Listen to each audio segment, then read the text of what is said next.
Assalamualaikum warahmatullahi wabarakatuh.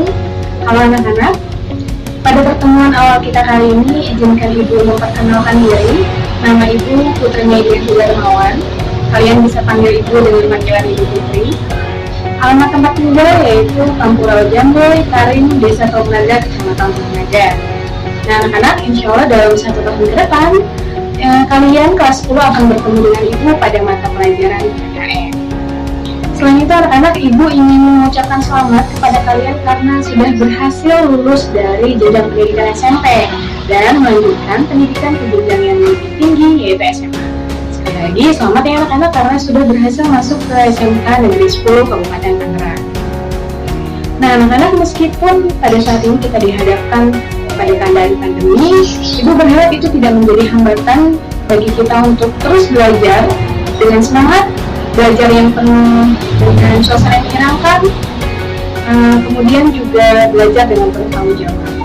Nah, karena Ibu punya jargon khusus untuk mata pelajaran PPKN.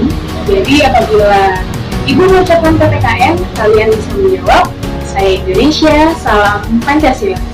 Terima kasih, sekian dari Ibu. Wassalamualaikum warahmatullahi wabarakatuh. Baiklah anak-anak, kita mulai pembelajaran hari ini ya. Pada pertemuan pertama kita akan membahas KD 3.1. Materi pada bab 1 yaitu nilai-nilai Pancasila dalam kerangka praktik penyelenggaraan pemerintahan negara. Dapat disimak ya nak, untuk materi pada bab 1 ini terdapat 3 subbab. Yang pertama adalah sistem pembagian kekuasaan. Kedua, kedudukan dan fungsi kementerian negara dan lembaga pemerintah non-departemen. Ketiga, yaitu nilai-nilai Pancasila dalam penyelenggaraan pemerintahan. Namun, pada pertemuan kali ini, kita hanya akan membahas subbab 1 dan 2 ya. Kabinet Indonesia Maju, siapakah mereka? Nah, anak-anak, dari gambar tersebut, kita bisa lihat bahwa mereka adalah pejabat negara yang sering kita sebut dengan pemerintah. Pemerintah merupakan salah satu unsur mutlak berdirinya sebuah negara, selain daripada rakyat dan wilayah. Selanjutnya, kita masuk pada subbab 1, yaitu sistem pembagian kekuasaan negara Republik Indonesia. Kata kekuasaan sudah sangat akrab ya di telinga kita, karena sederhananya kekuasaan dapat diartikan sebagai kemampuan mempengaruhi seseorang untuk melakukan sesuatu, atau bahasa yang lebih mudahnya adalah memberikan suatu perintah. Membahas mengenai kekuasaan, di sini sudah ada 2 tokoh yang memaparkan teori pembagian kekuasaan. Pertama, ada John Locke. Ia membagi kekuasaan ke dalam 3 bagian, yaitu legislatif, eksekutif, dan federatif, di mana ketiganya memiliki urutan fungsi untuk membentuk, melaksanakan sekaligus mengadili, dan menyelenggarakan hubungan luar negeri. Sedangkan yang kedua ada Montesquieu. Ia juga membagi kekuasaan menjadi 3 bagian, atau biasa kita kenal dengan istilah trias politica, yang menjadi penyempurnaan dari teori John Locke itu sendiri, yaitu ada legislatif, eksekutif, dan yudikatif. Adapun letak perbedaannya pada 3 fungsi utama kekuasaan pemerintah, yaitu kewenangan untuk membuat, melaksanakan, dan mengadili. Dari pendapat yang dikemukakan kedua tokoh tersebut, maka dapat diketahui bahwa Indonesia menganut teori dari Montesquieu atau trias politica, yang meliputi 1. Legislatif, kekuasaan membuat undang-undang.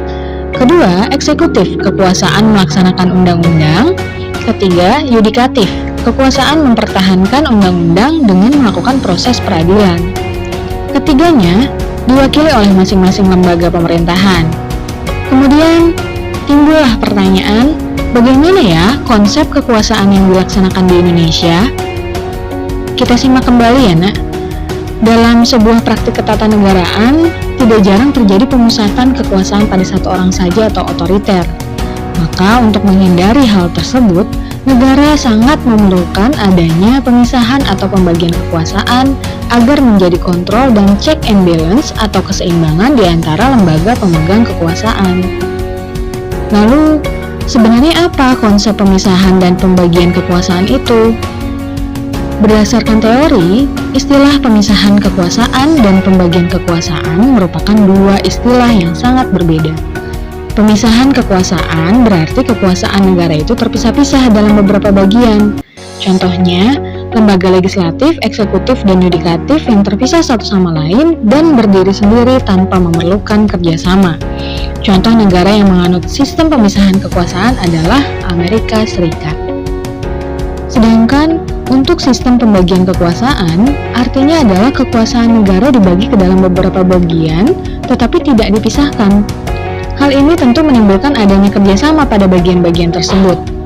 Mekanisme pembagian kekuasaan ini banyak sekali dilakukan oleh negara-negara di dunia. Salah satunya adalah negara kita, yaitu Indonesia.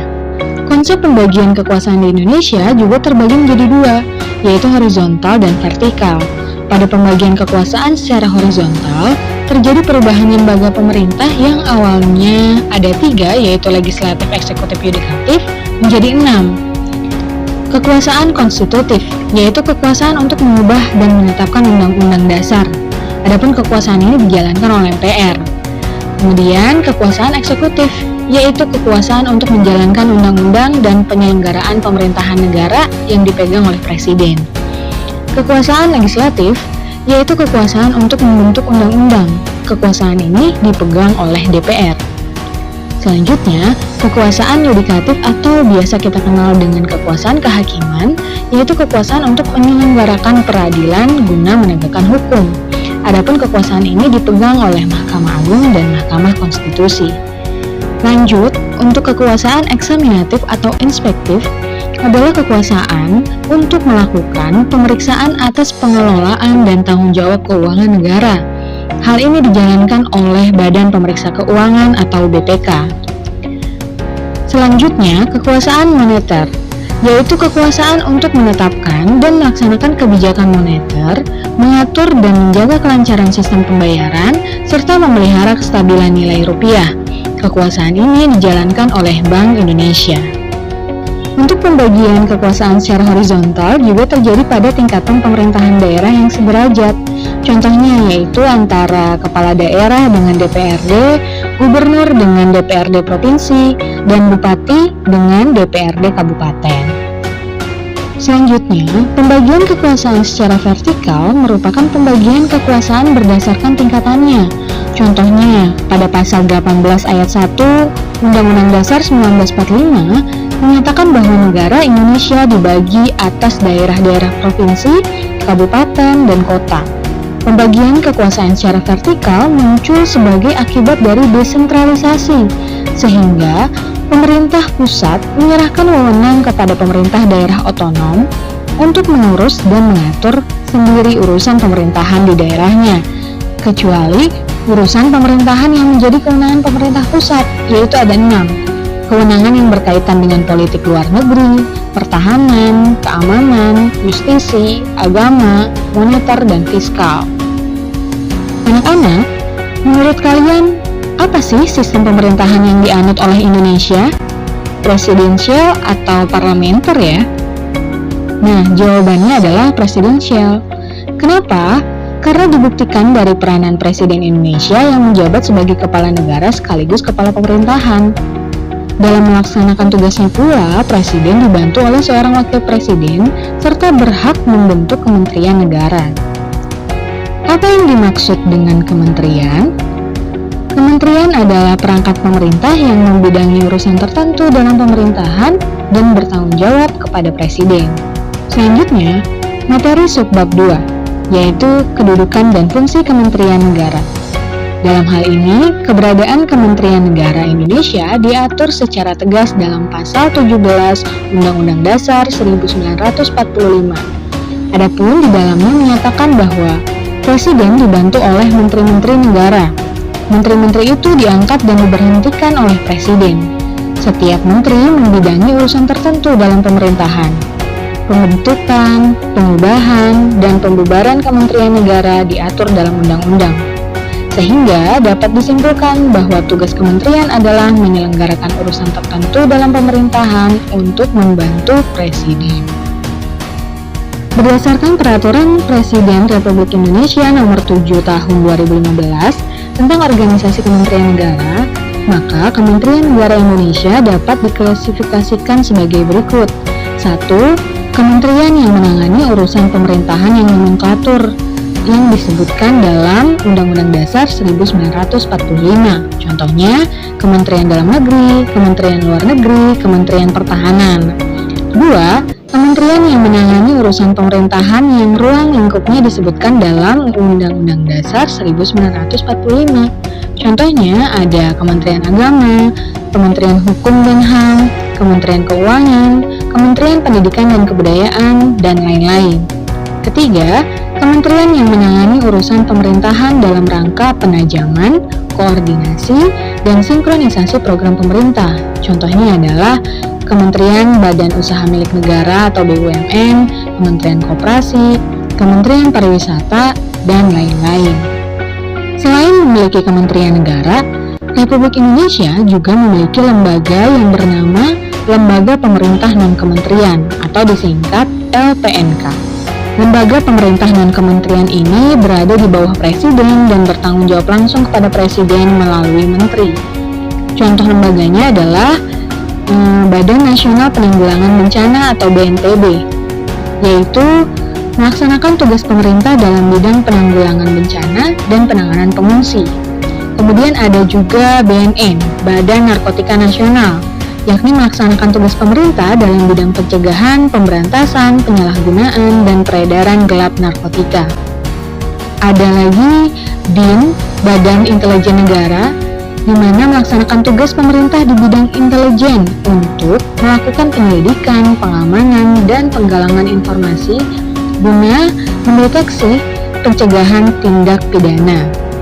Selanjutnya ada Badan Pengawas Obat dan Makanan atau BPOM, di mana badan ini di bawah koordinasi langsung Menteri Kesehatan.